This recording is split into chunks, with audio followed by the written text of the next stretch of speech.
Okay. Adil, you can start. Okay. I hope you are all able to see my screen now. Yeah. Yes. Okay. So, hello everyone. Welcome to today's session. I am your host for today, and I'm Adil Basha.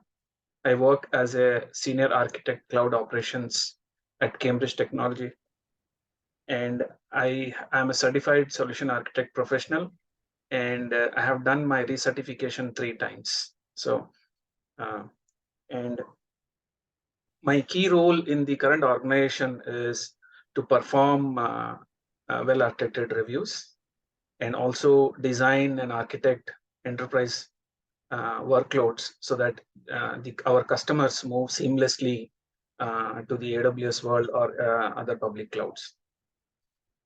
Now, how I got into this well-architected was like, since my organization is a partner with AWS, and there is a partner program wherein you need to attend. There are some prerequisites, and you need to attend boot camp.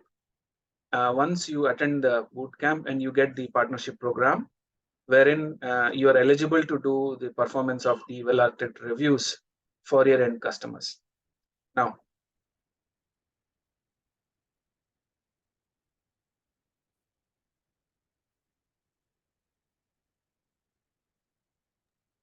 so today I'm going to talk about the what is well-architected framework, why it should be implemented, what are the pillars of this framework. Keep in mind that all the pillars have its own design principles. I'll be talking about that as well.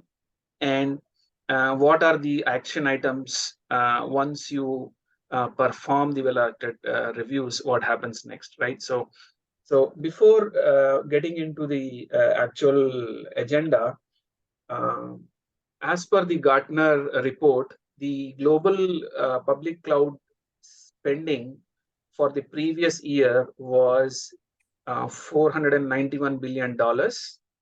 And even though we have not come to the last quarter of this year, there is a steep increase of the spend, which is about 21%, and it has gone to $597 billion in 2023. The main reason people go for the public cloud is because it's scalable, you can use on demand, and it is cost efficient, right?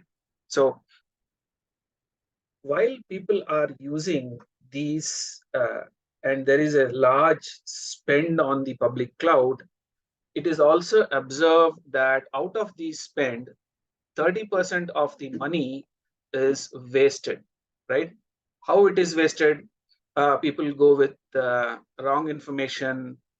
They don't have the proper calculations on what needs to be taken care, right? So in order to achieve that, right? So we will talk about well-architected framework.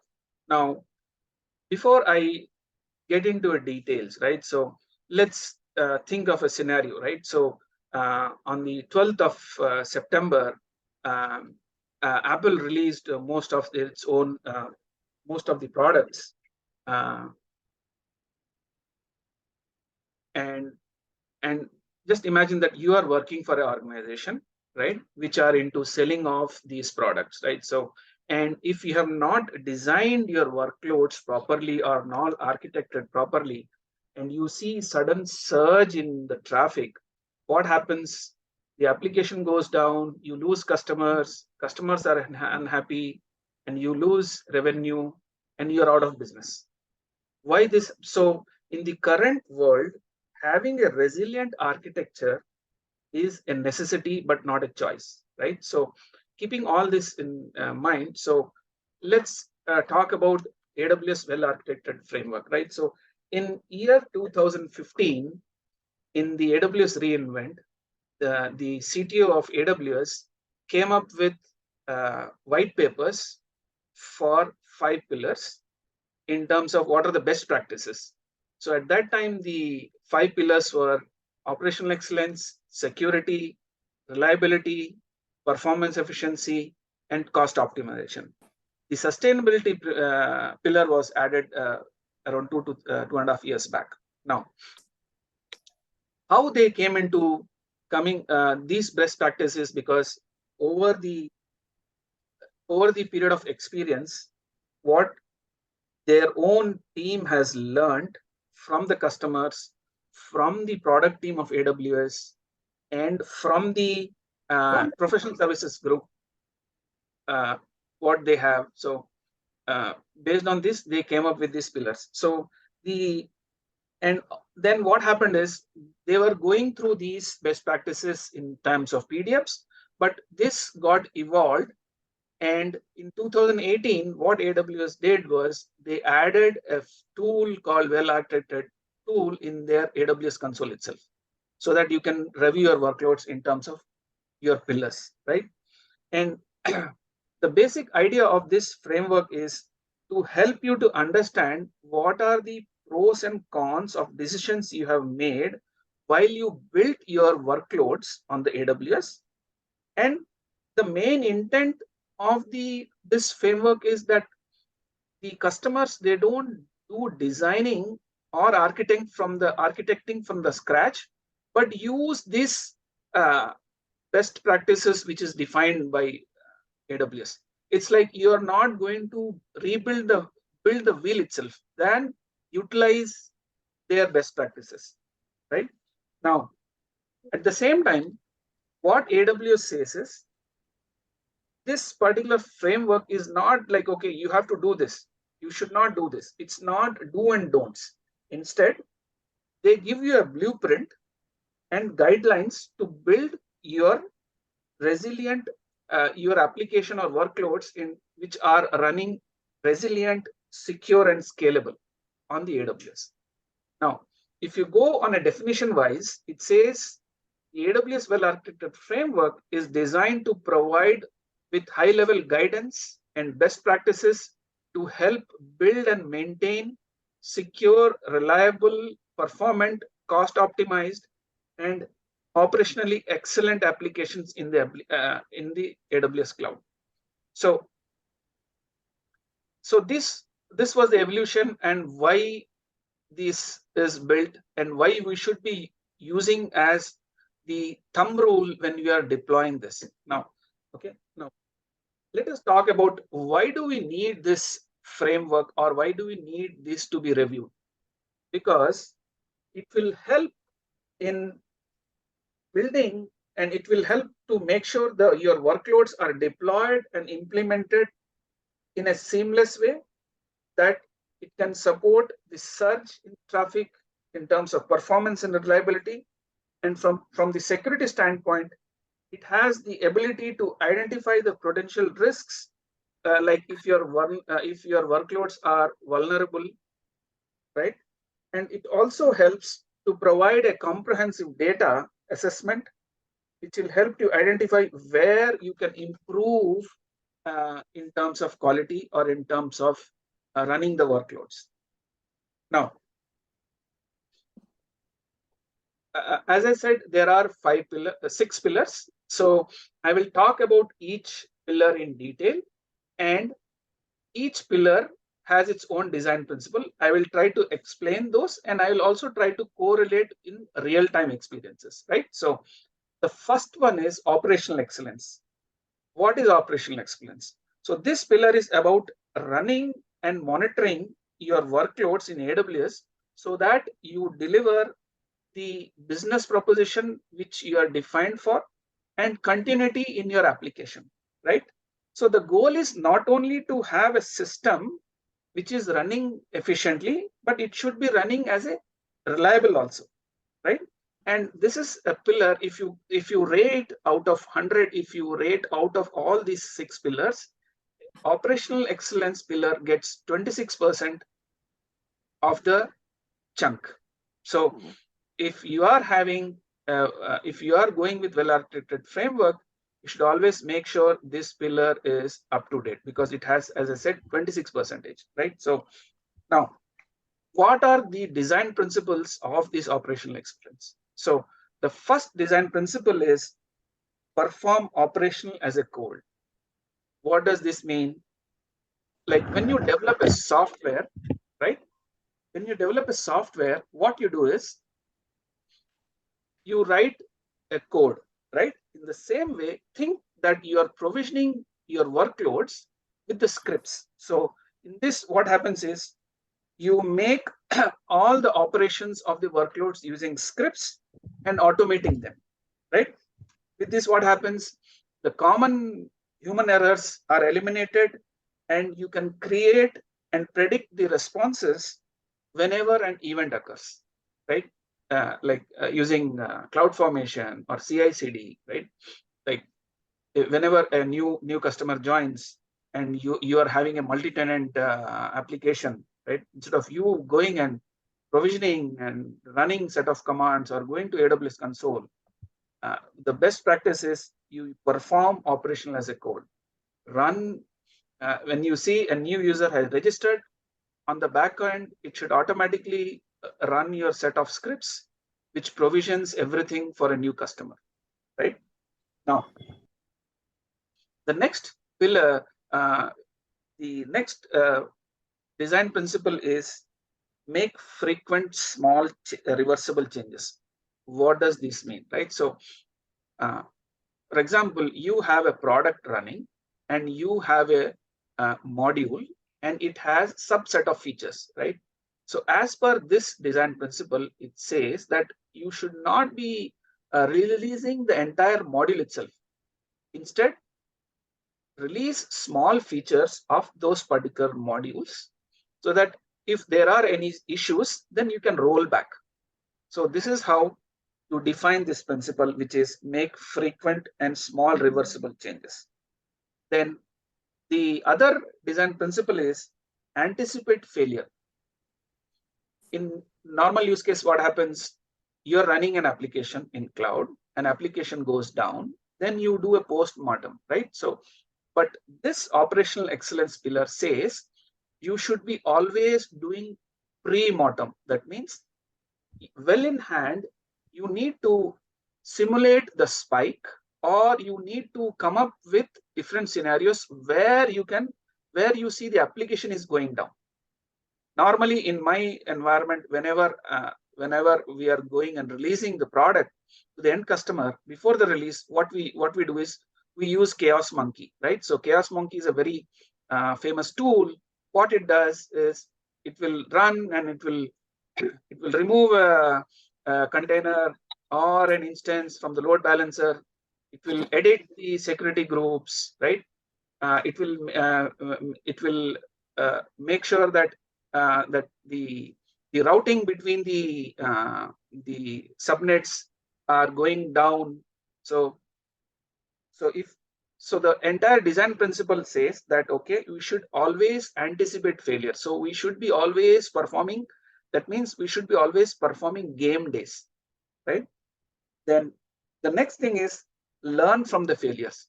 That means whenever you see there is a downtime and you bring up the application, right? So what you do is you should document those.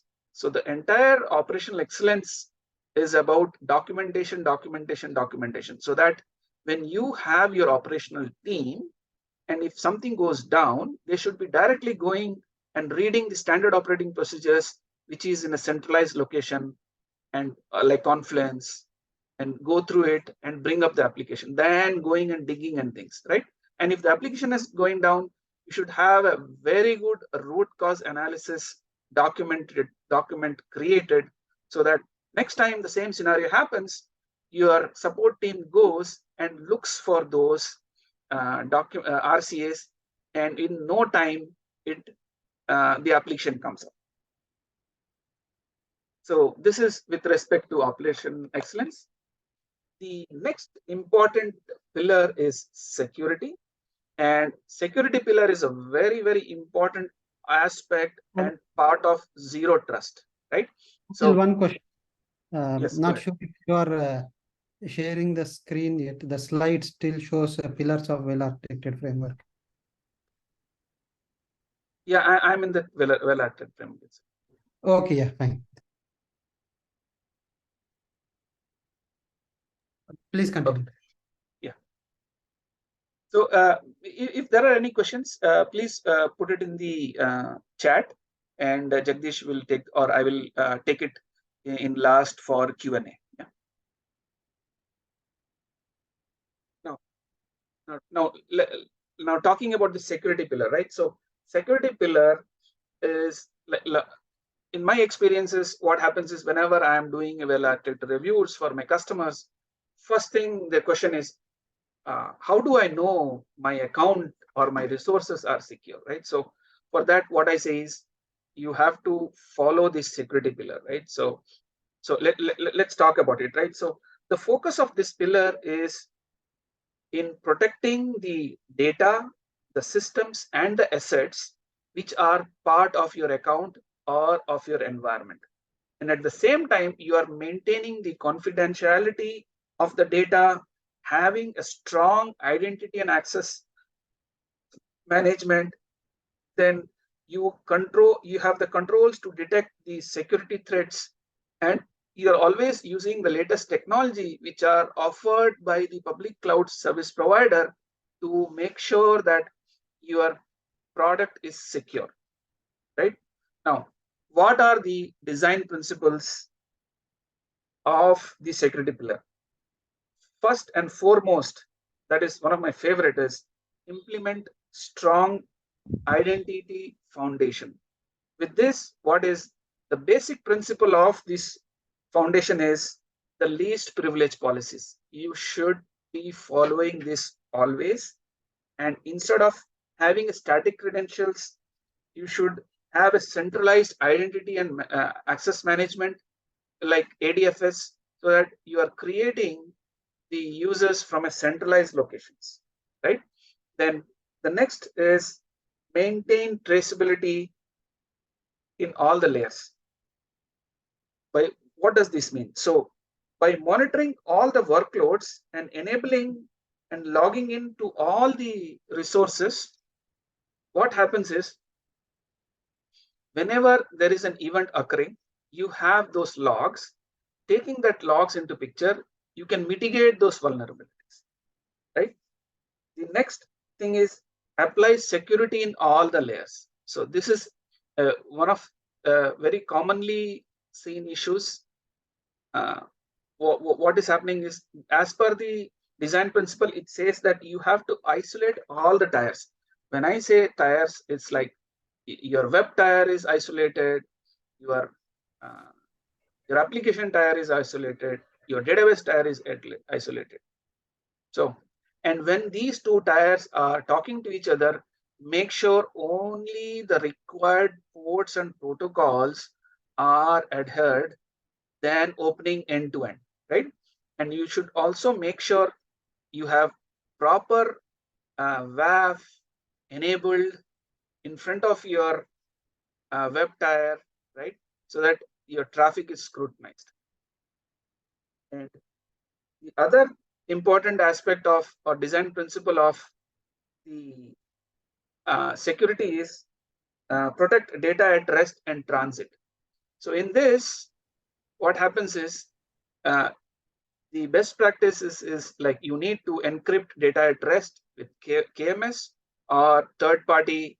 Previously it was Gemalto, now it is taken over by Thales. So you can use, if you want to have those keys inside your premises, right? So you can use third party encryption keys as well.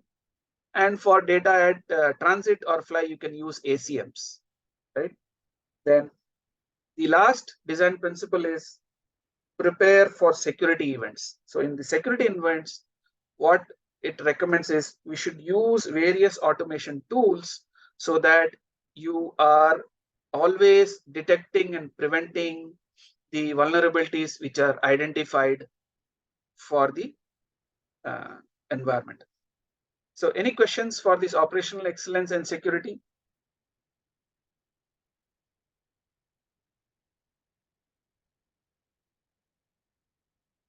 Okay, now.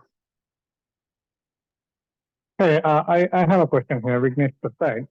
Yeah, hi, Vignesh. Am I audible? Okay. Yes, go ahead. Yeah. So we recently had a scenario where we needed to upgrade Kubernetes cluster, EKS, AWS Okay. EKS. and we had to move from 1.24 to 1.26. Now, one of the operational excellence that you mentioned about is that module level. I know you need to make sure you'll be able to roll back. Right. And in case of AWS EKS, I did not find a method that was prescribed by AWS how to make sure you can roll back, because this seems to be a one-directional upgrade. There's no point. I mean, there is no way you can roll down or roll back to 1.24 if something goes wrong in 1.26. And believe it, 1.24 to 1.26 has quite a lot of changes when it comes to PSPs and other aspects. So, is there any opinion that you have framed based on your expertise on this aspect, on the managed services that AWS provides? So, very valid question. So, yes, from the EKS cluster, yes, that is from the infrastructure side. So, your application as well as your AWS should go in hand in hand. So whenever you are rolling out your code to the application, you should make sure that that code is reversible from your repositories or something like that. Okay, so you're saying that the operational excellence that has been prescribed is mainly for at the product level, meaning, and Exactly. it's not directly applicable for all the infrastructure. Basically, That's because correct. it's not information. Okay, Right, okay, right, okay. right. Sure. Okay, my reason for this question is maybe myself, I was missing something that might be gained from this discussion. So, okay, so what you're saying is, yes, in EKS, there is no possibility at this point of time, and we should be prepared from the product side to make sure we accommodate any rollback needed. But the problem that I still wanted to highlight is there is no scope of rollback at the infra level also, meaning if I move to 1.26, I need to actually recreate a new cluster called 1.24. And I cannot do it with the same name also. The ingress and all the certificates, everything relies on the existing cluster naming conventions, right? So that also puts a big. Anyways, I think when we have time, we can exchange notes to see if there is any other avenue. Go ahead. Yeah, sure. Yeah. But that's a very valid question, right? So in terms of operational excellence, because a lot of people have asked, when I do reviews, they have asked like, okay, the same what you asked. So yeah.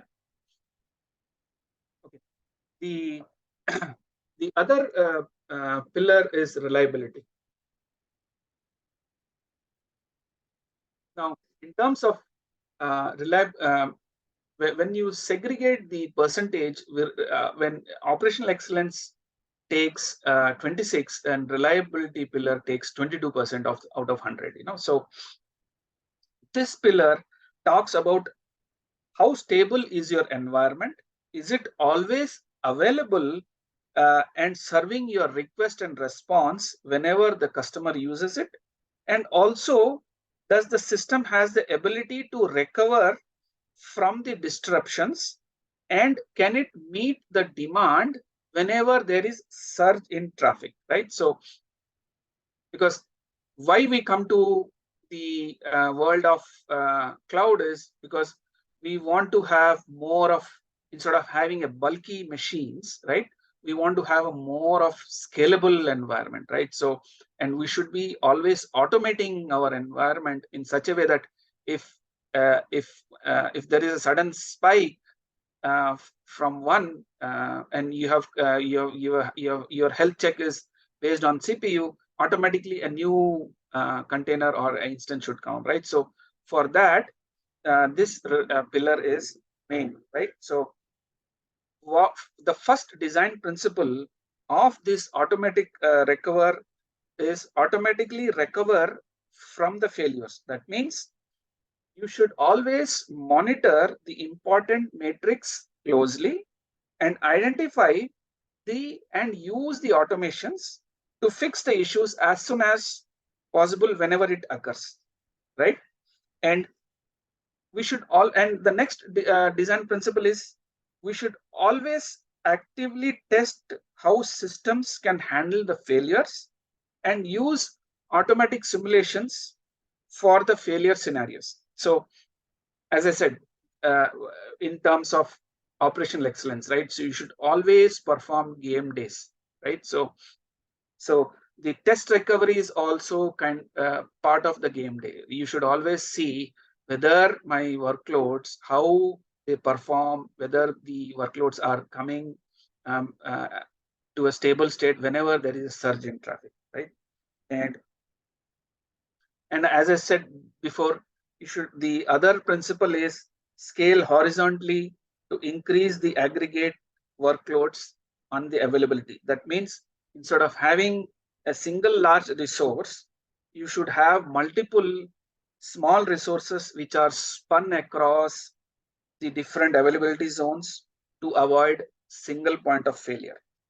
And the last but the very important pillar, the design principle of reliability is stop guessing the capacities. That means before going live, you should monitor how much system uses the resources.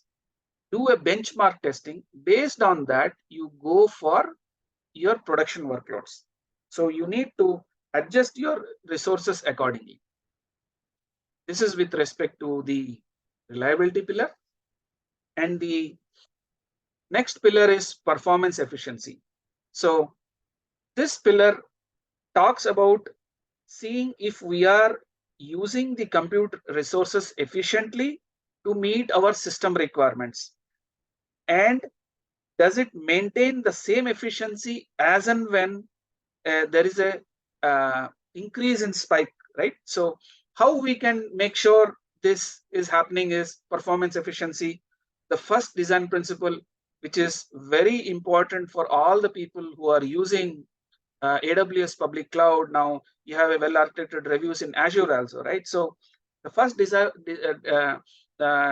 design principle is you need to democratize the advanced technologies which are offered by these public cloud providers. That means use technologies and implement in your workloads directly instead of asking your team to learn and do it, right?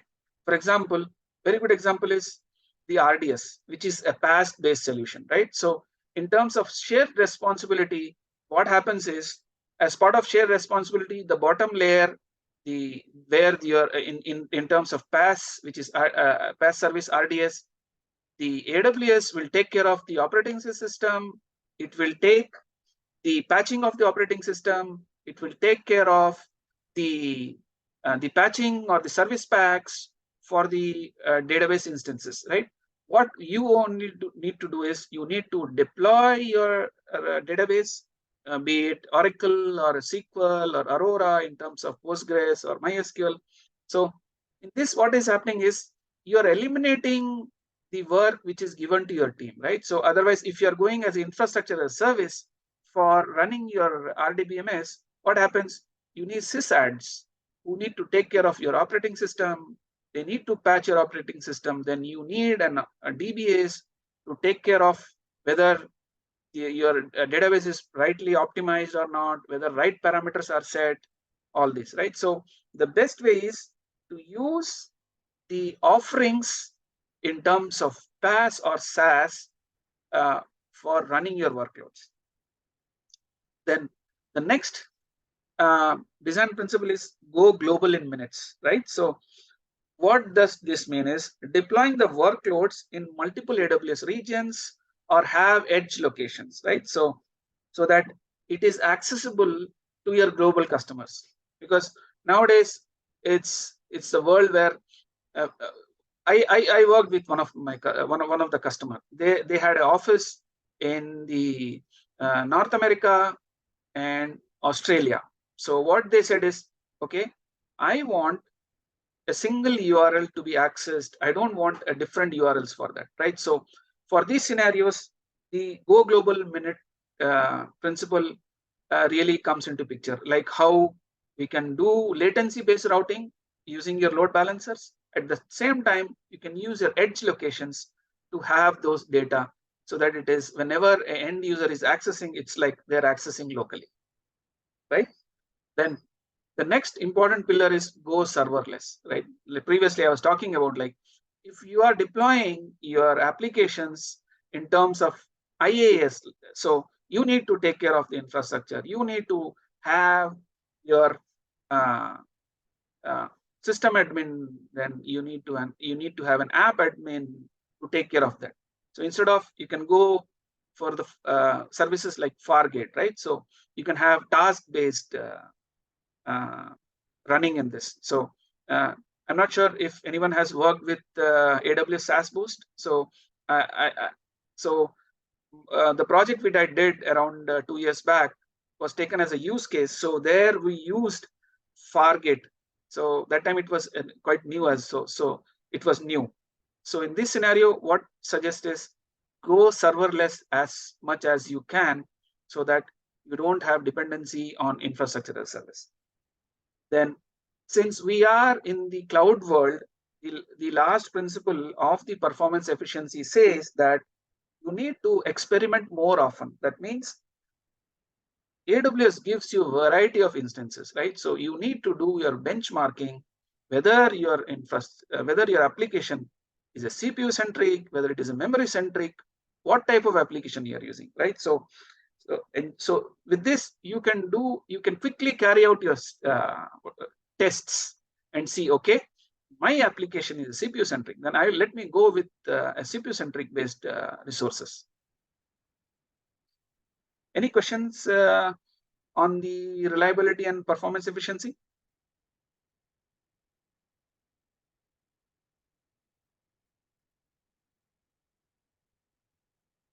Okay. Now, the fifth pillar is cost optimization, right? So this is very, very important. Funding is very, very important whenever you are doing your projects, right? It's not that ultimately nowadays, if you go with a proposal to the customers, you give him all the designs and all, but the customer says, what am I going to incur when these workloads are running, right? So which is the real truth. We are all technical guys, but when you need approvals, right, they are not going to see what technology you are using and all. They are going to ask, okay, you are going to run the product, what is the actual cost of running this product, whether there are ROIs or not, right? So cost optimization is a very, very important pillar which should never be ignored, right? So this pillar it talks about the ability to run systems and resources and deliver business values at low cost.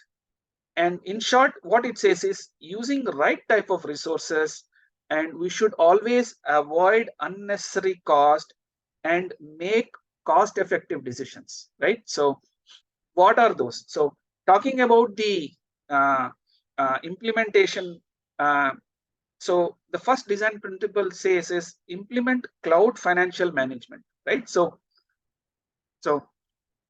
one of the customer which I was talking to, right? So he said that, okay, I sell products on my website, right? So I want, let's take about like Amazon.in, what we use, right? So in this Amazon, what you get groceries, you get electrical items, you get household items, you get furnitures, you get clothing, right? Now, how do you differentiate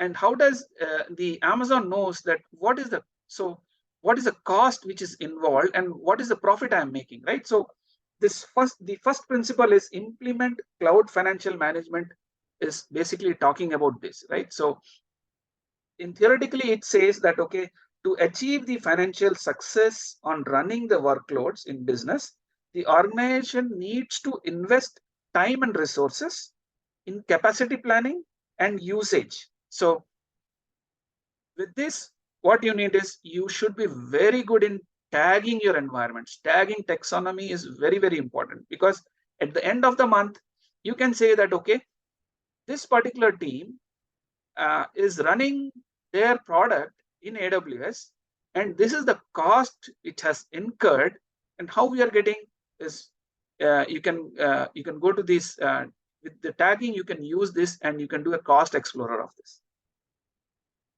which is normally eliminated and not taken care by most of the organizations, which when I have done. So with my experience, what I've done is when I told them to use these details, now they are able to say that, okay, what is the actual cost for each division when they are running and what is the profit they are making. So they are deducting from the profit and seeing what is the cost. Then the second principle is adopt consumption modeling. That means pay only for the resources that are required. For example, you have done a benchmark test for your workloads, right? And what you do is you have derived to a position that, okay, I need this particular resources. So what you do is AWS recommends to go for reserved instances for those. So for long running instances, it is always suggested to go for reserve instances.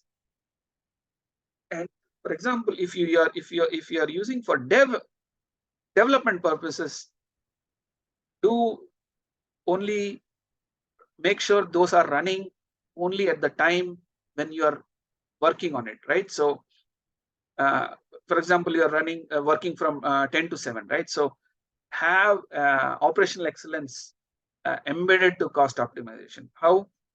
Use your CloudFormation script. Like as soon as you come, your environment is up. As soon as you are going, run your CloudFormation script, that everything is going down. So what happens? Your operation excellence is always tested. At the same time, from the cost optimization perspective, you are using minimal resources and reducing the cost.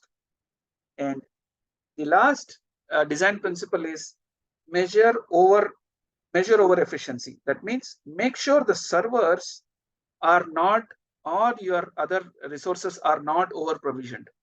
Do in terms of performance efficiency, make sure you are doing benchmark testing, then it will also help in cost optimization.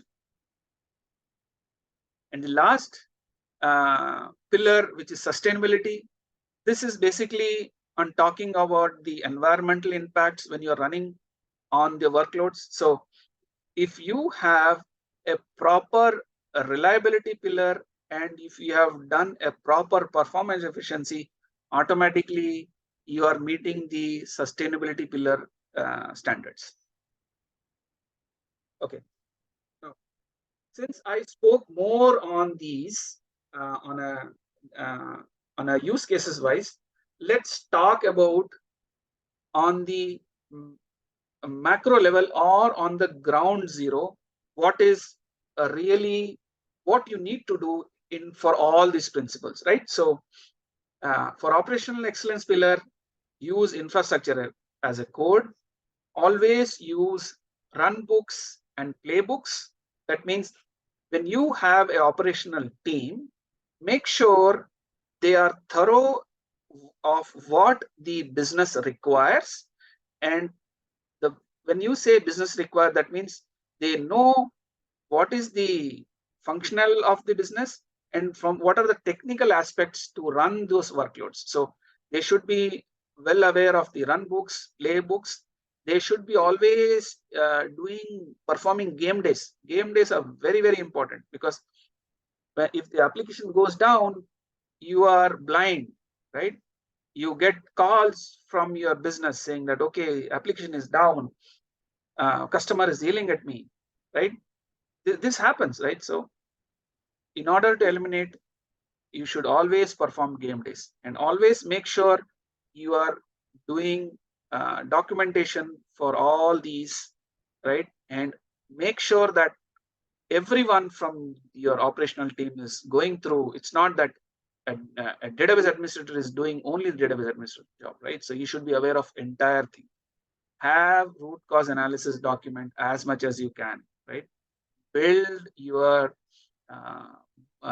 documentation, have Confluence. Everything should be in a centralized location. This is with the operational excellence. Now, security pillar, right? So in terms of identity and access management, right? So this is what we need to do is we should always make sure that whenever you are provisioning your accounts, right, you should always use control tower, AWS organization, right? So in this, you can implement your guardrails for detection and prevention, which is very, very important, so that you, from a single console, you are pushing what is required for what team and what they are doing, right? And encrypt the data as much as you can, right? And whenever the data is going from your, for example, from your S3 to your container or your instances, make sure everything is there. Then security monitoring and logging, right? So very common questions when I perform is, I want to secure my account. What do I do, right? So one of my favorite tool is guard duty, right? So it's a region specific tool, right? So it can help you not only give you alerts, right? And again, I have seen a lot of customers, they enable guard duty, but they don't have a proper alert mechanism. That means the next day, what happens is, whenever the team member is logging in, then he goes into the console and sees, okay, these are the alerts. So have a proper SNS configured to your guard duty. So as and when there is an event occurring, go and mitigate those events, right? And dedicated instances. So this is a very good use case. So I was doing one project long back for a fundraising company in the US. So the requirement of the US governance is that when you do a fundraising application, the database should not be running on a virtualized environment. Instead, it should be running on a dedicated instance. So at that time, AWS didn't have dedicated instance. Now they do have offerings for dedicated instances.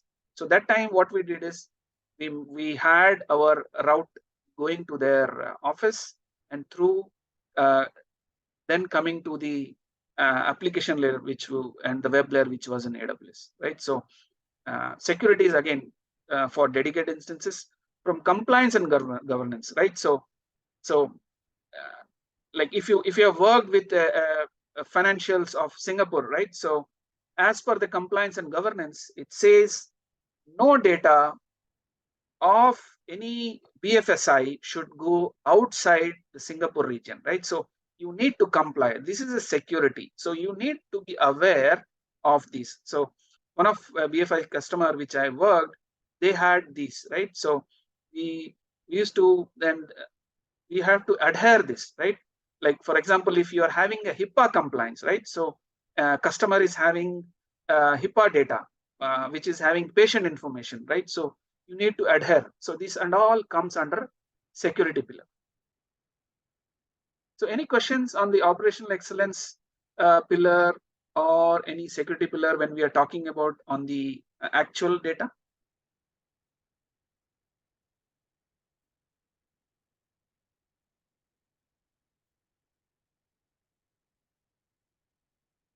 Okay.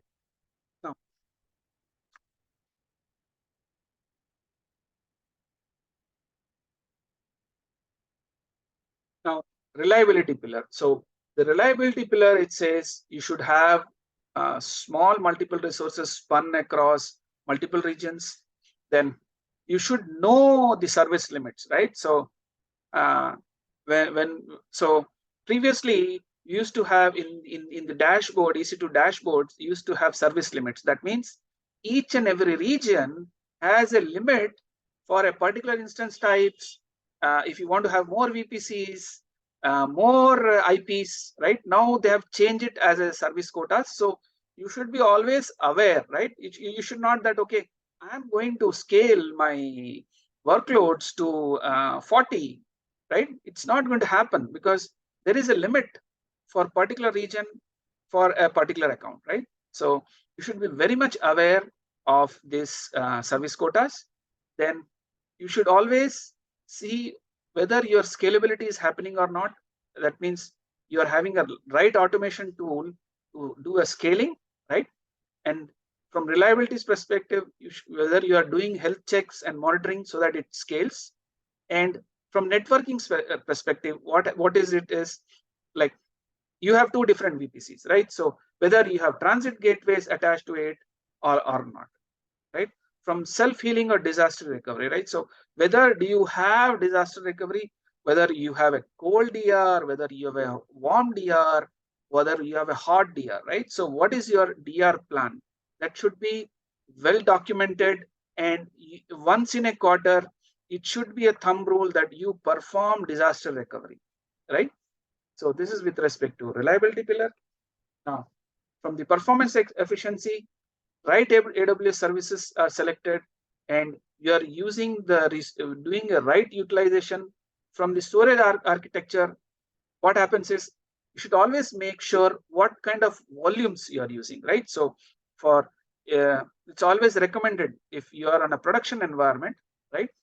You're always using, for database tier, you are using IOPS, right? For your app, you can use GP3 or GP2, right? At the same time, when you are in dev environment, right, you need to make sure you are using not the IOPS based, right? Because it's just a development. And also you have a caching mechanism, you have latency, and you have performed benchmarking for your workloads, right? This is with respect to performance efficiency. Then the cost optimization, it says that, okay, you should be always for long running in services and resources, you should go for reserved. And when we are doing testing, use spot instances. Spot instances are always good to use, right? And volume tuning, as I said previously. Then have service selection. What are the right services for what resources? Then consolidated billing, right? So you should consolidate your billing. Then you should use tagging for your resources, and you should also have a decommissioning. As I said, decommission the resources or the services which are not used, so that you are adhering the cost optimization pillar. And the sustainability pillar is again how you design. As I said, if you are adhering the operational excellence and the cost optimization, then sustainability pillar is automatically taken care. Now how does in real time, how does it how does the well architected reviews goes, right? So first what we do is, our sales guys, what they do is, since we are a partner, we do in-house well architected reviews also, like for our existing customers. So we schedule a meeting, then we talk about what are the advantages, we explain what is well architected. Then post that, we what we do is we evaluate their workloads, then we talk to the business, and we talk to the people who are really running the shows. Depending upon what lenses they are, we use it. Then we come up with the recommendations. Then we say that, okay, these are the options which you can remediate. Then once you have the remediation, right? So it is split into three ways. One is a pillar with no improvement identified. One is medium risk issues. One is high risk issues, right? So the ones which are green, that means you should always visit them. The pillar which is medium, you should do on a stipulated time, but you should always make sure that you are adhering or closing the high risk issues, which are HRIs, as soon as possible. So as per the action items, what AWS says is, you need to resolve these high risk issues within 1 month. The medium risks should be taken care within 1 to 3 months, and which does not require any improvement. That means these are all green. You should always revisit and see whether the same is identified, means same process is followed or not. So this pretty much I have. I'm open for questions. If you have any questions, please ask me.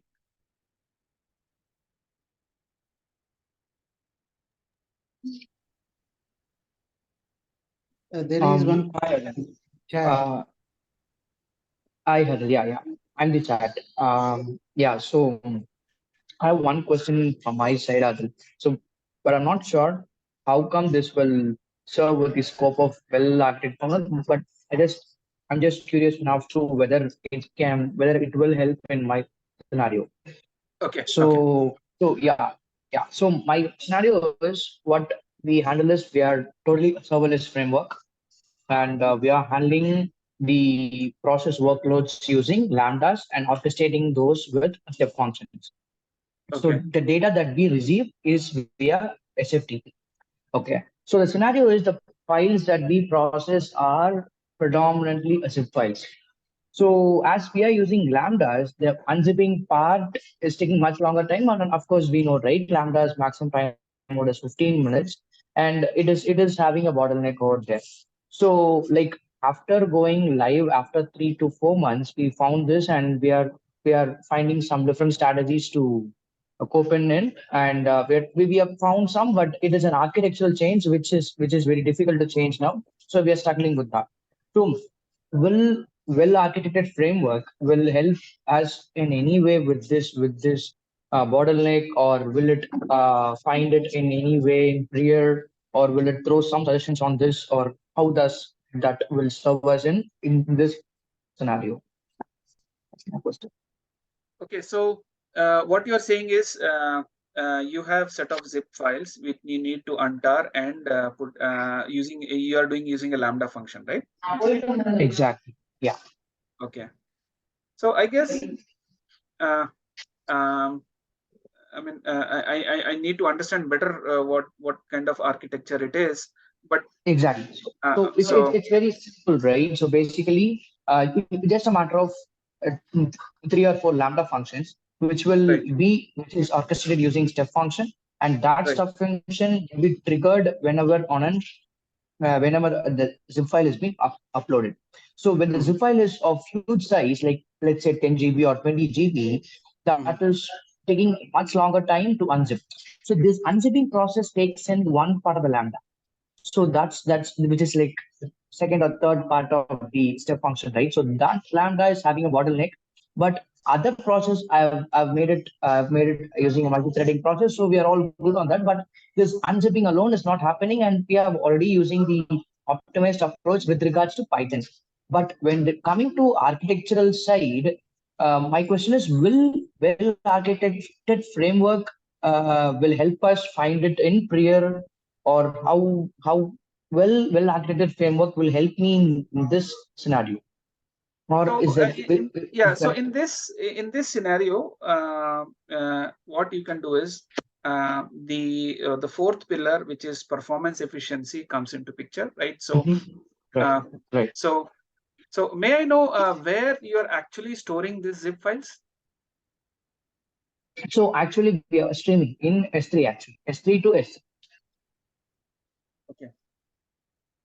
So Uh, see, since whenever you do unzipping, right, it's a CPU centric task, right? Exactly.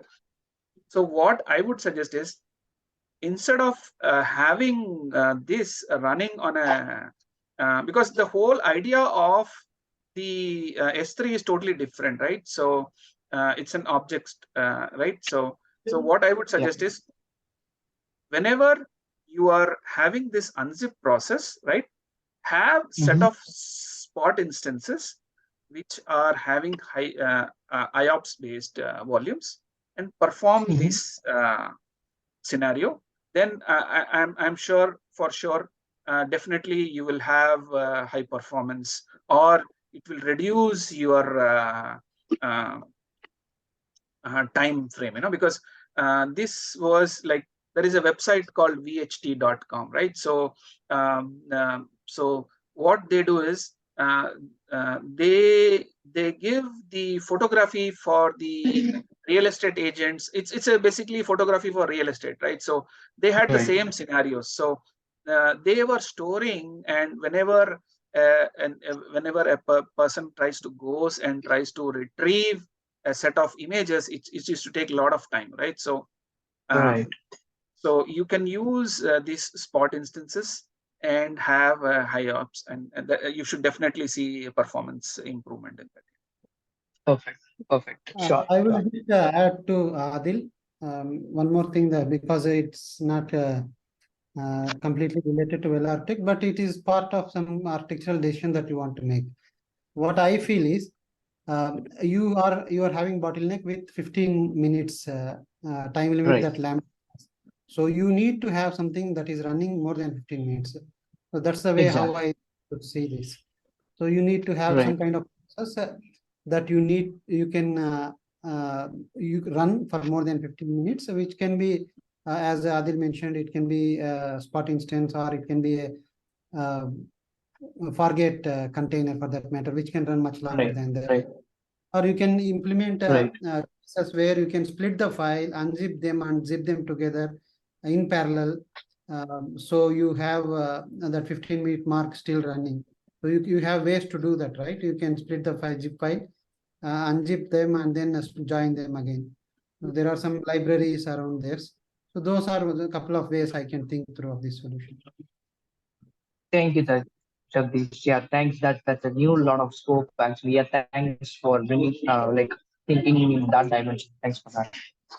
Thank you, Jagdish, and thank you, Adil. Thanks a lot. I don't see any other questions, and we are also at 4 o'clock mark. So thanks everyone for joining, and thanks Adil for the informative session. We'll do it again sometime if anything else is required. Yeah, Thank so you. left next, if diligent permits, then I can give a session on zero trust. So yeah, let's see. Yeah. Sure. Yes. Thanks a lot. Okay. Then Thanks thanks everyone. everybody. Bye bye. Bye. Bye.